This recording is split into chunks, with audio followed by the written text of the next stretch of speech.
Your dental practice should be getting more leads from Google. If it's not, you're leaving money on the table. Let's dive in. Today, I'm going to show you our 6-step process that you can use in order to get your website ranking at the top of Google. I'm going to clearly lay out all of the steps that you need to take so that you can implement these strategies for yourself. If at any point you would like some help with it, or if you would like us to do it all for you, then please do get in touch. There's a link in the description below. If you're watching this video, I'm going to assume that you know what SEO is, the process of getting your website to the top of Google. There's one reason that I love SEO, and that is because in my experience, it tends to drive the best customers. If you think about it, the customer that is searching for your service or product is going to be the best type of customer because they're going to stick around longer, they're going to convert better on your website, and because they've already decided that they need your service. So without further ado, let's dive into this 6-step process. Step number 1 of any good SEO strategy is keyword research. This is the process of understanding what do people actually search on Google in order to find your type of business. Doing solid keyword research will help us position our website for the right terms. After all, there's no point in building a website and having a strategy around a keyword that nobody searches. I mean, what is the point?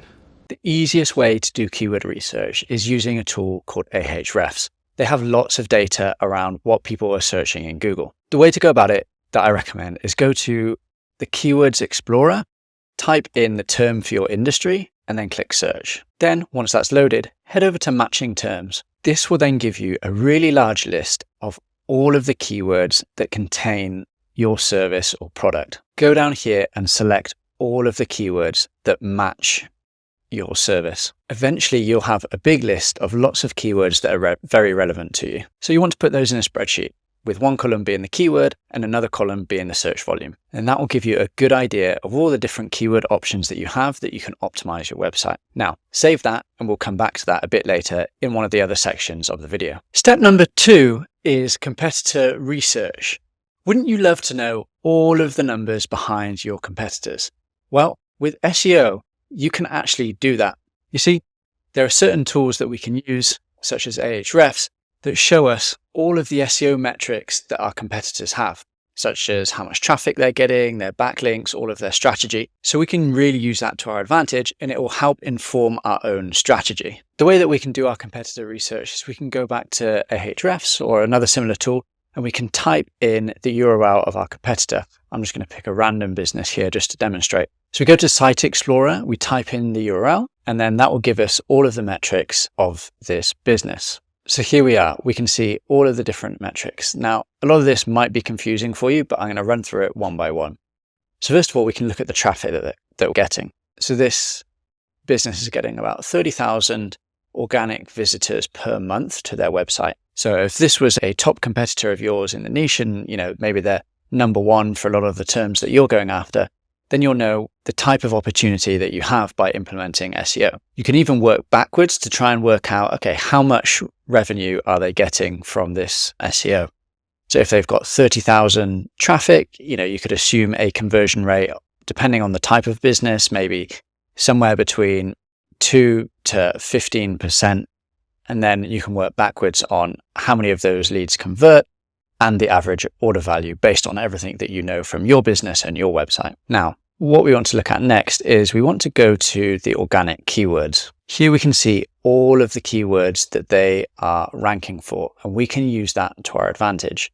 So we can add any keywords that we've missed in step 1, our keyword research, and add those additional keywords into that document. Once we've done that, I'd recommend going to top pages. And for now, what I'd like you to do is just note down how many pages they have, and also take a quick look at all the different types of pages that they have. Do they have service landing pages? Do they have blog pages? And just get a rough idea of what exactly they have on their website. This will give us an idea of how many pages that we might need to create on our site as well. And note this down, you'll understand how many backlinks that you'll need to be building. So for example, this business, they have about 453 backlinks.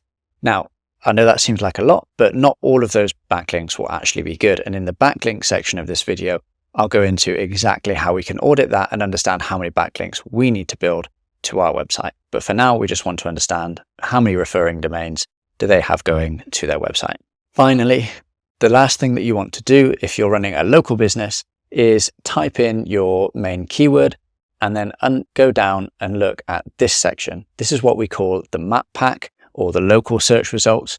And you can see here that there are 3 businesses here and they all have different reviews, a review score and a number of reviews. We want to note that down because that's going to inform the targets that we have for the amount of reviews that we need to get. So once we have all of that information, note it down in your spreadsheet and repeat that for all of your main businesses that you have in your niche. Now that you've done your keyword research and your competitor research, you're ready to start working on your website. That's step 3, on-page SEO. Now, please don't get scared if the on-site side of things sounds a bit technical. I'm going to break it down and make it as easy as possible for you. Alternatively, if you're already working with a web development agency or freelancer, you can use what I'm saying and give the instructions over to them. We want to go back and visit our keyword research. Now, for our key services or areas or products, we all want to create dedicated landing pages for these keywords. Now, what a dedicated landing page looks like is usually something fairly similar to your homepage, but all of the content and the keywords on that page are really focused around that core keyword to do with your service. So what do you want to do? Well, the best practices are that you should put your main keyword on these pages and they should go in these locations.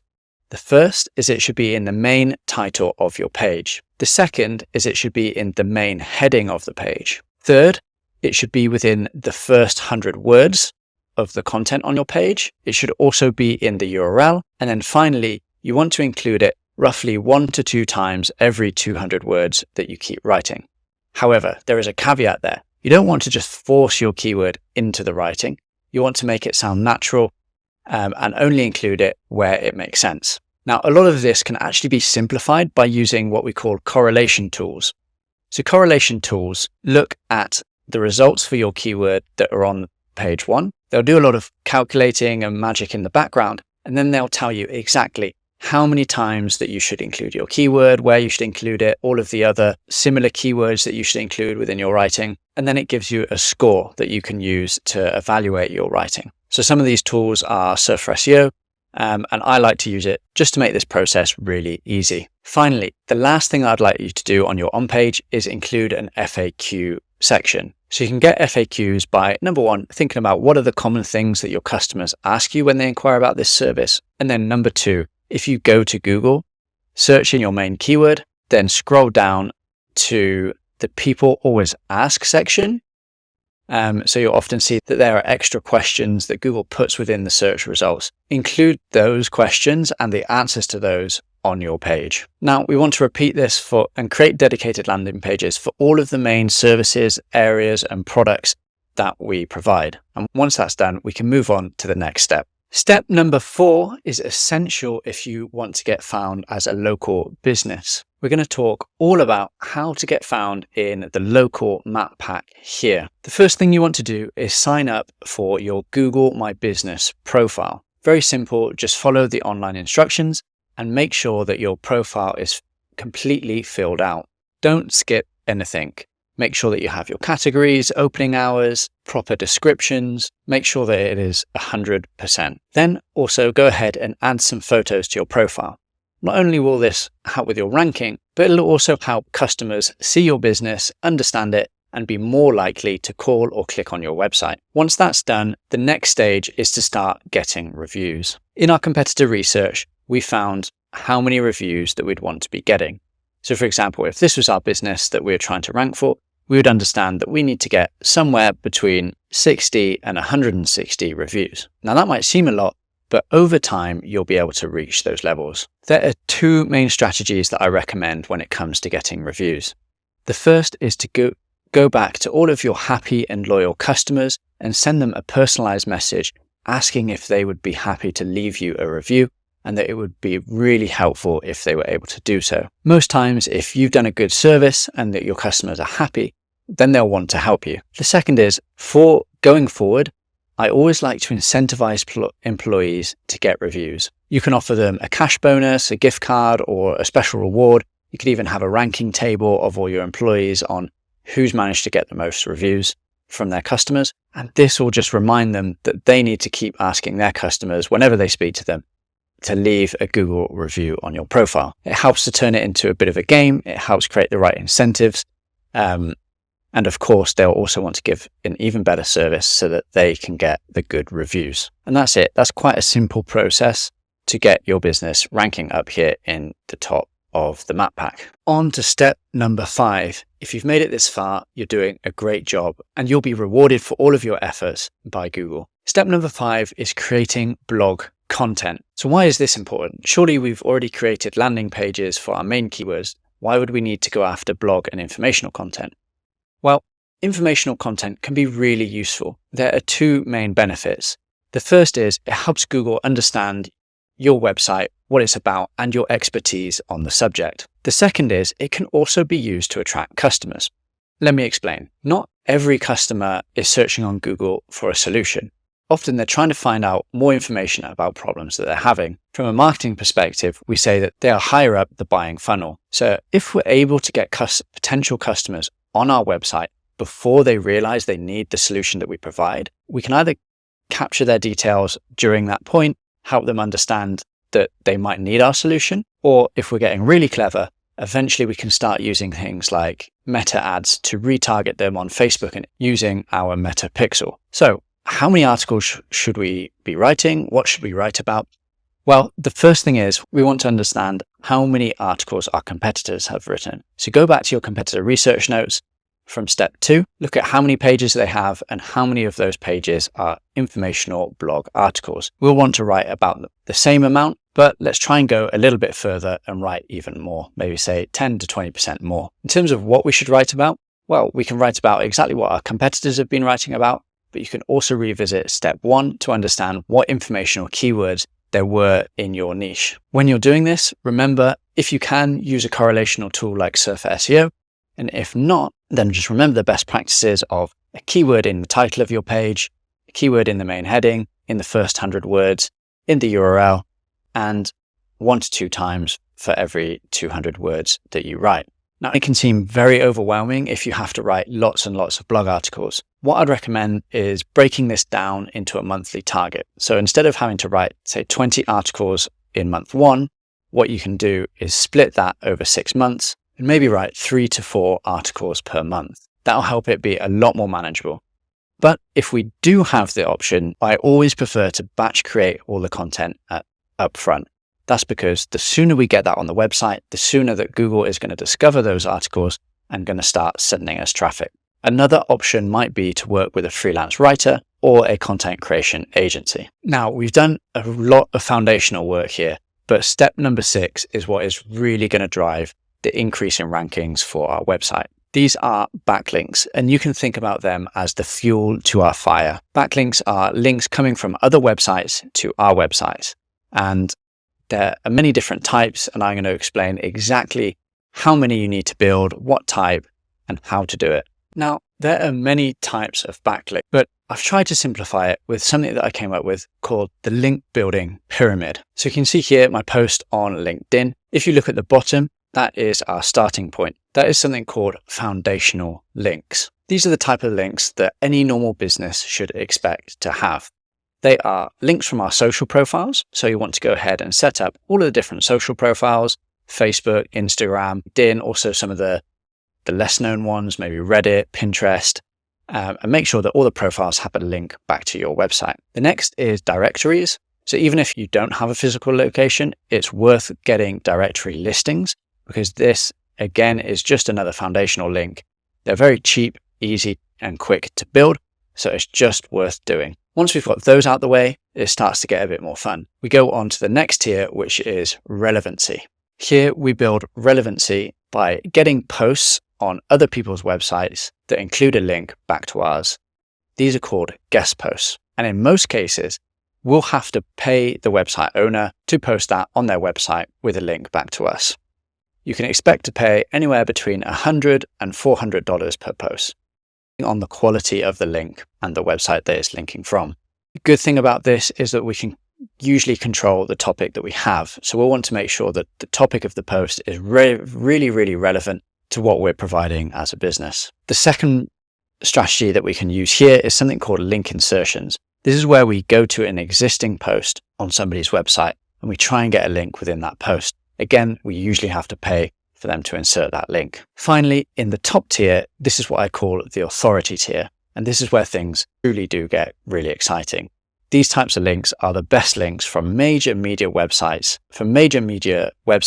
and we achieve this by doing PR activities. These are digital PR and journalist requests. Journalist requests are when a journalist posts something, say for example on X, where they're looking for a source or some sort of insight to add to one of their stories. If we respond to those and we add valuable insights that they can use, then they will quote us in the story, and oftentimes they'll include a link back to our website. This is a really great way to build some top quality links. But the thing about journalist requests are there are only a certain amount of them available. So if we're really looking to grow our link profile and scale up our link building efforts, then digital PR is really the strategy that we want to be following. Digital PR is where we're sending out interesting insights, data, or advice to journalists that they can use as the basis of an article. Now, the reason that this works is because journalists have very high targets in terms of what they need to write. Maybe they've got to write like 8 articles per day. So if we can send them something that is interesting and useful that they can turn into an article, well, they're going to be grateful for that. And as a return, they'll credit us as the source and include a link at the same time. And that is how we get featured on major media websites such as Forbes, USA Today, and the New York Post. Now, this is our bread and butter as a company. We do link building, and specifically we do digital PR link building. So I just want to show you an example of a campaign that brings this strategy to life. So there was a client with us, they ordered 10 links. We delivered 24 because their campaign went, and they got links from some of the UK's media websites. The Mirror, which is a DR90, The Sun, another DR90, Express, Wales Online, Daily Star, Daily Record. So these are all really massive links that they were getting here. So what did we do to do that? Well, they were a plumbing retailer, and we came up with a campaign that used their spokesperson and gave advice on how to avoid mold within your bathroom. So we came up with this because we'd researched all the types of topics that journalists write about, and we noticed that the year prior, this was a talked about topic. So we were able to put our own spin on it, add in a really relevant expert, and send it out to journalists, and they loved it. Now, the number one question I get from customers is, how many links do I need to build? Well, what we can do is go back to our competitor research and we can look at how many links our top competitors have. We'll want to use that as a benchmark for us to achieve and then beat. So if we go back to the example website we looked at earlier, we can see they have 40 links, which might seem like a lot of links, but it's actually quite achievable. Once we break it down, we can see what types of links they have. I would go ahead and estimate that there are a lot of links in here that are just not that relevant. You can see that there are all sorts of random websites that have just scraped the web and they've just got a link back from this very spammy website. So we can usually imagine that anywhere between 25 and 30% of those links are not so great. So let's say that they've got 300 links that we need to get. Well, a lot of those will be foundational links, such as social media profiles and links from directories. So say that makes up another 100, then the rest will likely be, then we can eliminate anything that's under DR30, because really those types of websites, they don't drive a lot of power. So you can see that brings that down to 170 links. So again, if we take out all the spammy ones from that, maybe there's about 100 links that we might need to build for this website. We can go ahead and do an analysis to see, okay, what sort of DR ranges do they have? How many links do we need to build with each DR range? And then work back from there, how many guest posts and link insertions we might need to get, and how many links from the press we might need to get. So if that does seem a bit confusing, any potential client that we take on, we do a free audit. So just get in touch with our team and we are more than happy to do an audit, come up with a link building plan for free, no obligation. You don't have to use us. You understand the types of links that you need to build, how many you need to build, and if you were to follow a link building plan with us, how much that would actually cost. So there you have it, all 6 steps of the SEO process. It's worth noting that SEO can be a long-term process.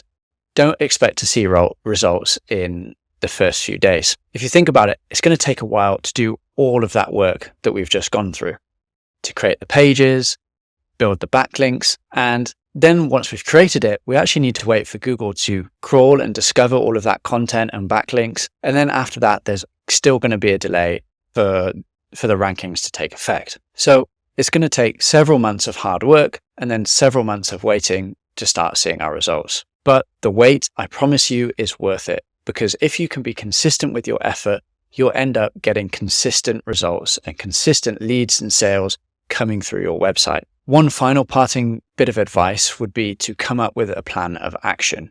You don't have to do it all in week 1. You can break it down into much more manageable chunks. For example, each month, how many articles are you going to write? How many links are you going to build? How many reviews are you going to try and get on your Google My Business profile? Doing that will make it easier for you to hit your SEO goals, and it will make the workload much more manageable. So there you have it, everything you need. If at any point you want some experts to handle it for you, just get in touch with me and my team, and we're more than happy to do it. Just click the link in the description. Thanks for listening.